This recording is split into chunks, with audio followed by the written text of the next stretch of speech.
ఇంకోసారి కులంలోకి వెళ్ళి ప్రజాప్రతినిధిగా ఎవరు గెలవద్దు, సర్పంచ్ కావద్దు, ఎంపీటీసీ కావద్దు, ఏం కావద్దు అని వాళ్ళు ఏదైతే వివక్షతగా చూపిస్తూ మన కులంలో మన మీద చిచ్చు పెట్టేదాన్ని కొద్దిగా మీ మనసు మార్చుకొని ఆలోచన చేసి ఈ యొక్క 74 కుటుంబాలకు సంబంధించి పెళ్లిళ్ళకు కానీ, పురుళ్ళకు కానీ, ఫంక్షన్లకు కానీ వీళ్ళంతా నా కుటుంబస్తులే, నా అంబేద్కరిస్టులే, నా మాలోళ్ళే అని చెప్పి కలుపుకొని పోతూ మిగతా గ్రామాల్లో ఉన్న అన్ని కుటుంబాలను కూడా ఏకం చేసి నువ్వు వీడీసీ అయితే విలేజ్ డెవలప్మెంట్ కమిటీలో ఏదైతుందో దానికి కీ రోల్గా నువ్వు పాత్ర పోషించే రీతిలో ఉండొద్దు. నీకు ఇచ్చిన గ్రామ పంచాయతీ వ్యవస్థలో చట్టానికి సంబంధించి ఏమున్నాయో అవన్నీ నీ కంట్రోల్లోకి తీసుకొని ఆ గ్రామాన్ని శాంతియుతంగా కాపాడడానికి సర్పంచ్ కూడా ప్రయత్నం చేయాలని సర్పంచ్ గారికి సూచన ఇస్తున్నా. దాంతోపాటు ఇక్కడ ఉన్న వాళ్ళందరూ కూడా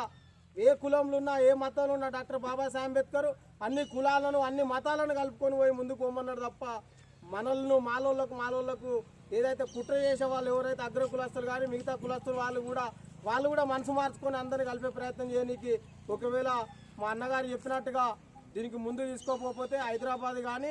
ఎక్కడ కానీ న్యాయపరమైన పోరాటం చేయడానికి తెలంగాణ మాలమానాడు వెనుక ముందు ఆడదు. ఈ కరీంనగర్ ఉమ్మడి జిల్లాలనే ఇటువంటి సంఘటనలు జరుగుతున్నాయంటే ప్రజాప్రతినిధుల వైఫల్యాలు కాదు, ప్రభుత్వ వైఫల్యాలు. దీనికి సంబంధించిన శాంతి మంత్రాలు చూసే నాయకులు కాదు, ప్రభుత్వ యంత్రాంగం వెంటనే మేల్కోవాలి. మంతిన్లో కానీ, నేరెళ్ళలో కానీ, తర్వాత